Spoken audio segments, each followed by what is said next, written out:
Ako na lang naawa para sa biktima mo biro ni Caleb na nakatayo sa gilid ni Kalista habang nakamasid sa mga bangkay na halos putol-putol ang katawan dahil sa gawa ni Kalista. Duguan ng damit niya, pati ng muka.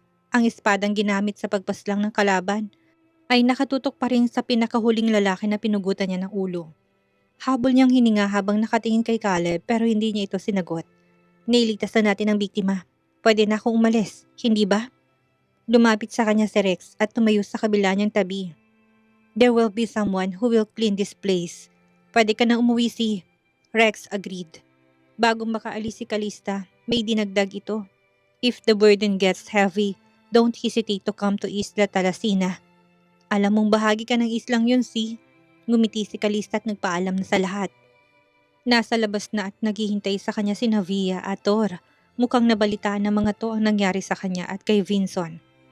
Where to, boss? My house. Nakapikit na sagot niya. Alam na alam ng dalawa na kapag galing siya sa misyon, ay dapat lumang kotse ang gagamitin nilang pagsundo dahil lagi siyang umuuwing duguan.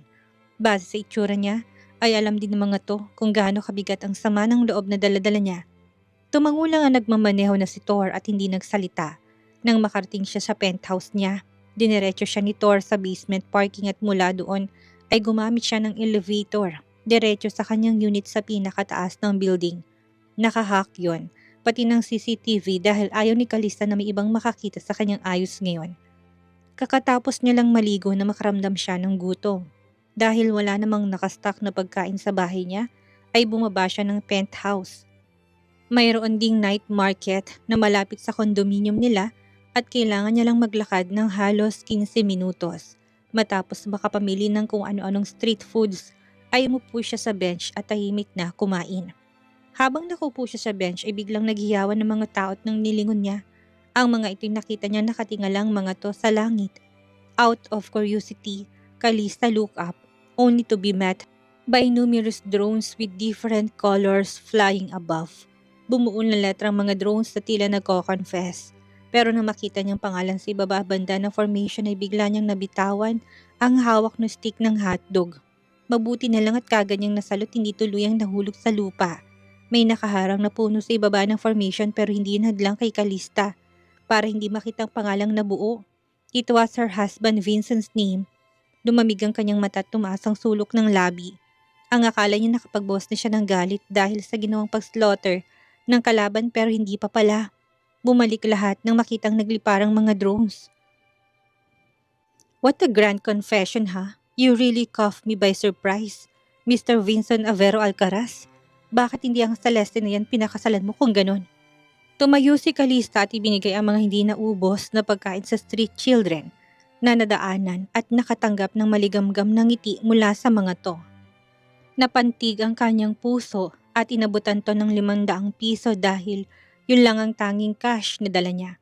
Habang naglalakad pabalik ay may nadaanan siyang isang matanda na tila may kapansanan sa mata dahil ang ginagamit ito para masiguradong paglalakad ay ang tungkod nito. Pero ang problema, maraming tao sa maliit na daanan at ang isa pang problema, may nakaharang na kotse sa pinakadulo nun at para sa matandang nahihirapang makakita hindi ka agad-agad yon malalaman kung saan ang tamang daan. Dali-daling nilapitan ni Kalistang matanda at tinulungan to. Lolo, tulungan ko na po kayo dahil may nakaharang na kotse sa daraanan nyo. Baka kung ano pa ho ang mangyari sa inyo. Ngunit nang marinig na matandang tungkol sa kotseng nakaharang sa daraanan, ay bigla nitong hinampas ang baston ng ilang beses hanggang sa mabasag ang bintana nun.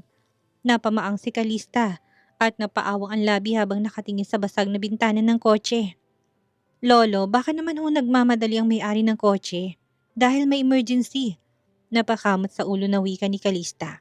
Paano na lang kung may-ari ng kotseng ito isa palang kilalang tao? Ang mga taong kagaya nila ay walang integridad at makasarili. Ang akala nila, porket may pagmamay-ari silang 4 na gulong, ay kanila lang daanan. Natahimik si Kalista. Bagamat may puntong matanda, mali pa rin na manira to ng gamit ng iba. Walang ano-ano biglang may babaeng tumili at tumatakbong lumapit sa kanila. May bitbit itong monopod habang binivideo ang sarili. Mukhang isang tong vlogger. At dahil hindi siya mahilig manood ng mga vlogs, hindi nito kilala. Anong ginagawa niyo? Matinis ang boss sigaw nito. Simula pa lang ng paghampas ng matanda sa kotseng nakaharang, ay marami ng taong nakalapit sa kanila. Pero dahil sa sigaw ng babae, ay lalo pang dumaming mga yun. Ikaw may-ari ng kotse? Kasuwal pero otoridad na tanong ng matanda. Hindi mapigilan ni Kalistang mapataas ng kilay. Bale sa forma at pananalita ng matanda, hindi basta-bastang personalidad nito. Oo, ako nga. Bakit niyo binasag ang salamin ng kotse ko? Alam niyo ba na mas mahal pa yan sa buhay niyo? Ngayon din ay tatawag ako ng pulis at ipapakulong ko kayo. Alam kong isa kayo sa mga nagpapanggap na kaawa-awa pero itong modus operandi niyo. Gustong matawa ni Kalista sa sinabi ng babae. Mukhang hindi nagkakalayo yung edad nila. Kung hindi niya lang hawak ang matanda ay nasampal niya na to. Hoy iha, baka nakakalimutan mo na ikaw ang may kasalanan dahil ikaw ang nagparada ng kotse mo sa hindi naman dapat na pagparadahan. Nakaangat ang isang kilay na sabi ni Kalista. Anong pakialam yung mga dukha kayo kung saan ko gustong magpark na sasakyan ko? Kotse ko to, kaya karapatan ko magpark kung saan ko gusto. Ngunit hindi sapat sa matandang salita lamang ni Kalista. Mukhang mainit talagang ulo nito dahil bigla nitong hinampas ang baston ng babae. Mukhang hindi ka tinuturuan ng tamang asal ng magulang mo. Well, kung ganun, ako magtuturo sa'yo. Ngunit bago pa man maihampas na muli na matandang baston na hawak ay biglang may lalaking tumawag dito. At tignan ito ni Kalista ay napaawang ng bahagi ang kanyang labi. Dahil sa kagapuhan noon, pero hindi niya maintindihan ay biglang bumilis ang tahip ng kanyang puso sa hindi niya malamang dahilan.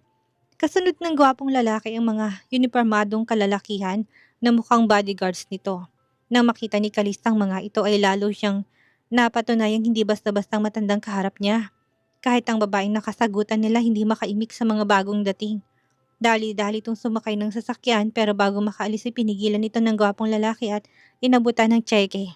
Marahil na makita kung gaano kalaking halagang nakasulat sa tseke ay napalitan ng tuwa at pagsisisi sa mukha ng babae.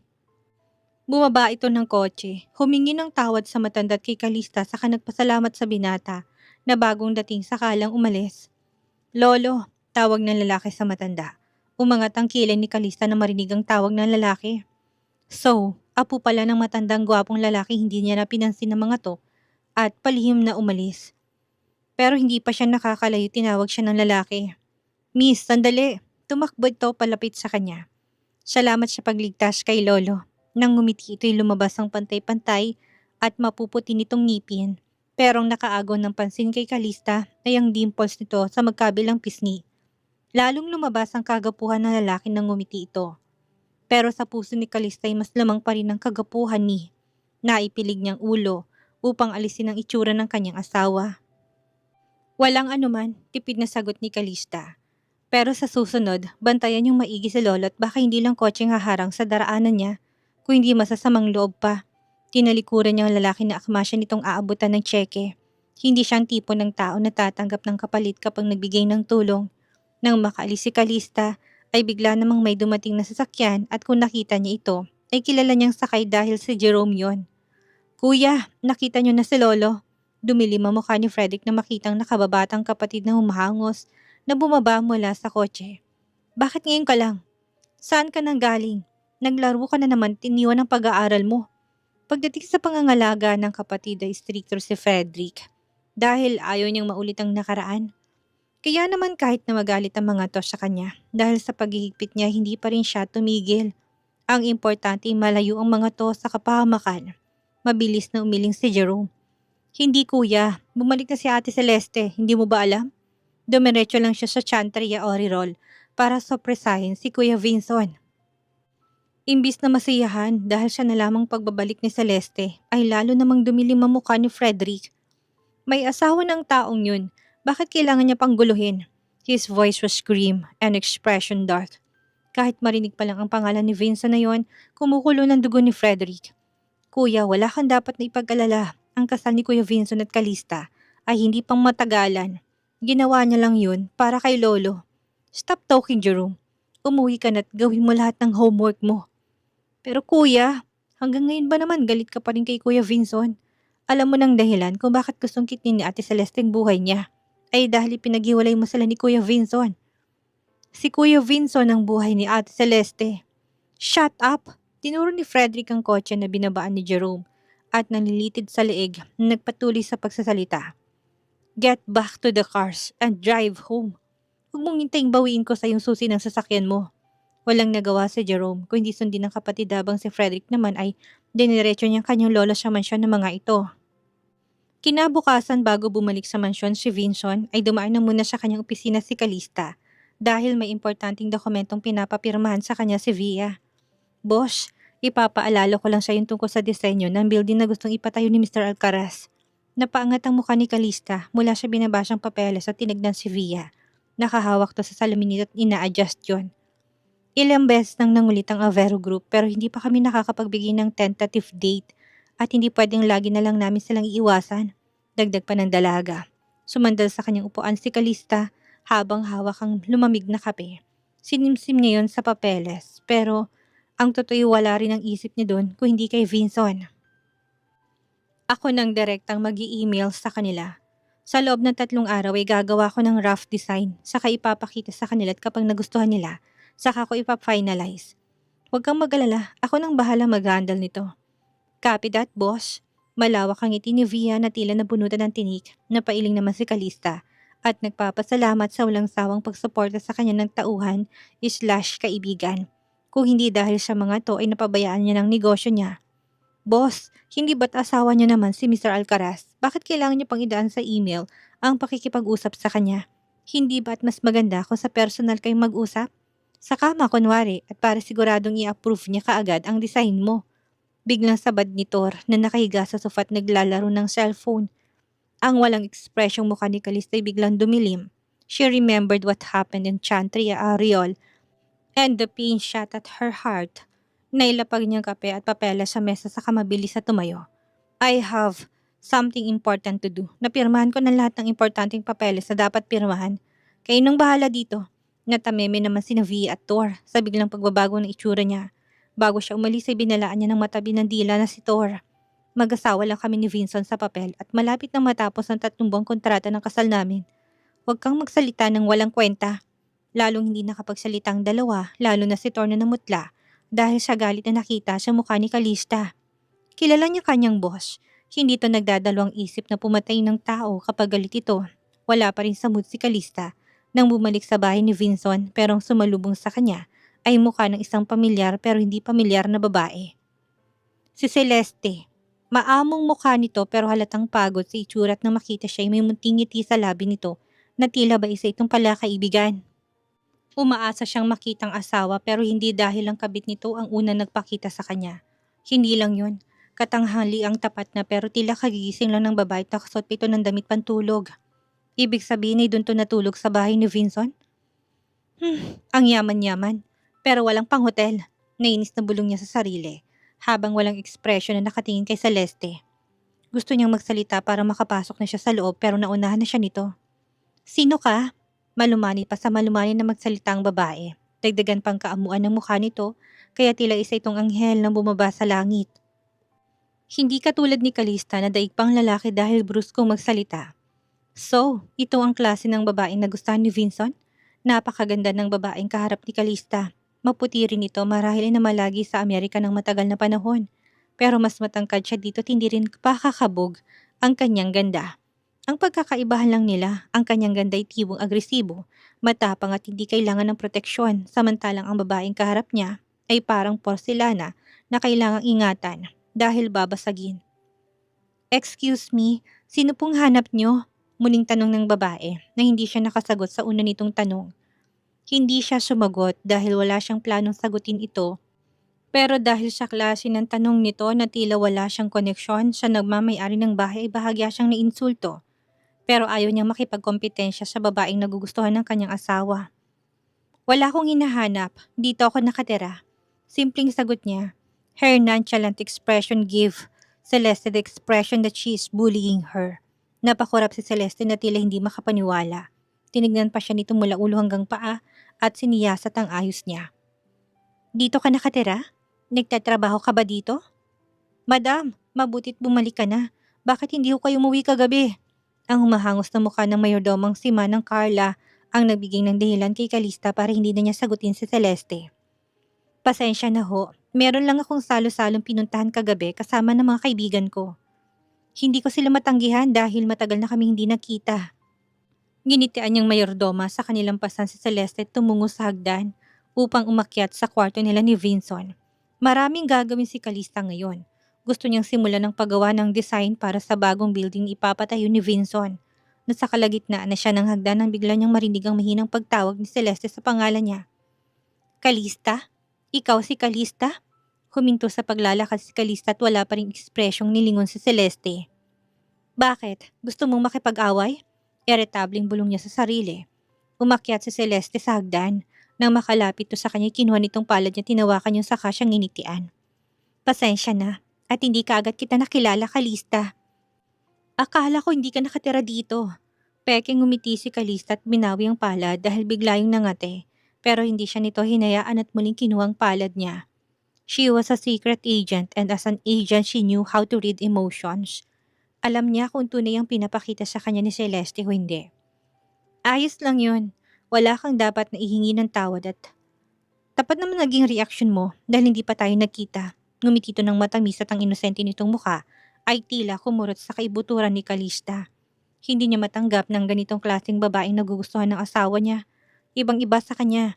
Kaya bang sabi nito noon ay kaya nitong ibigay sa kanyang lahat pero hindi ang pagmamahal nito? Kilala kita, lagi ka nababanggit sa akin ni Vinson kapag nagkakausap kami sa telepono. Umangat ang isang kilay ni Calista. So, ganun kayo kadalas na mag-usap na kahit hindi tayo nakikita ay kilala mo na ako? She asked, bitter. Pero hindi niya yung kayang sabihin ng malakas kaya sa sarili niya lang nakakarinig. Lagi kang kinukwento ni Vinson, pagpapatuloy pa nito at pinisil ang kanyang palad. Ang sabi niya, isa kang sensible na klase ng babae at lagi nakikinig sa kanya na huwag dumikit sa kanya lagi dahil ayaw niyang mapunta sa ibang kapag nagkasal na kayo. Saka, hindi raw ikaw ang klaseng babaeng gagamitin si Vinson para umangat sa buhay. Tumaas ang sulok ng labi ni Calista. That man didn't praise her. Nire-report nito sa babae niya at laging pinapaalalang hindi tunay na kasal nila. Gustong matawa ni Calista sa galit pero hinamig niyang sarili. Is that so? Baliwalang tanong niya. Kung wala ka ng ibang ibig sabihin, maiiwan na kita. Marami pa akong gagawin. She turned back and continued her journey leaving her trail behind the first Celeste to breathe. Nang makaakyat sa second floor ay bigla niyang narinig si Celeste. Vinson, nakabalik ka na. Umangat ang isang kilay ni Calista at tumingin sa ibaba mula sa railing sa second floor at nagtagpong mga mata nila ni Vinson. Biglang nangunot ang noon niya nang makita kung gaano kahagard ang itsura nito. Kahit na ang suot nitong suit ay ang suot pa nito kahapon. Ngunit ang labis na pagtataka niya ay kung bakit nakatingin sa kanya si Vinson na puno ng galit ang mga mata. Naningkit ang kanyang mga mata upang salubungin ang tingin nito. Ito pang may ganang magalit sa kanya, samantalang itong nakapakapagod sa sarap dahil nakita na sila ng babae nito. Vinson, tamang sinabi mo, napakabait ni Calista. Nagkakilala na kami. Magbihis ka na at ipapahatid na kita kay Arthur. Sigurado akong hinahanap ka na sa inyo. Malamig na tugon dito ni Vinson. Napaismis si Calista at tinalikuran ng mga to sa kadali-daling pumunta sa elevator upang umakyat sa kwarto nila Vinson. Nang makapasok sa kwarto nila ni Vinson ay lalong nangunot ang noo niya. Isang gabi lang siyang nawala pero marami na nagbago. Kahit ang bedsheets nakakapalit niya lang noong nakarang araw ay napalitan. Mahina siyang napatawa dahil sa sama ng loob. So dito talaga kayo naglampungan kagabi sa kama kung saan ako natutulog. Nakaramdam siya ng pandidiri. Ang balak na gumawa ng sketch para sa design na gagawin ni nawala. Nawala na siya ng gana. Biglang bumukas ang pinto kasunod nun ay ang malamig na boses ni Vinson. Puno ng poot. Saan ka nanggaling kagabi? Bakit hindi ka umuwi? Sa bahay na kaibigan ko. Baliwalang sagot niya. Mukhang pagod na pagod ka. Ibabalik ko sa yung kwarto mo at doon ako matutulog sa guest room. Tumiim ang bagang nito at naningkit ang mga mata. Lumalakas ang loob mo na lumabas nang walang paalam ha. Hindi ka na talaga makapaghintay at naghahanap ka na? Nanikip ang dibdib ni Calista dahil sa sinabi ni Vinson. Hindi niya akalaing pag-aakusahan siya nito sa gawain ito naman ang gumagawa. Hindi ba dapat ay sarili mong pinagsasabihan mo niyan at hindi ako? Nakipagsaya lang ako sa kaibigan ko dahil matagal na kami hindi nagkita. Anong masama doon? Ayaw mo nun? May oras kayo ng babae mo para makapag-usap ng matagal.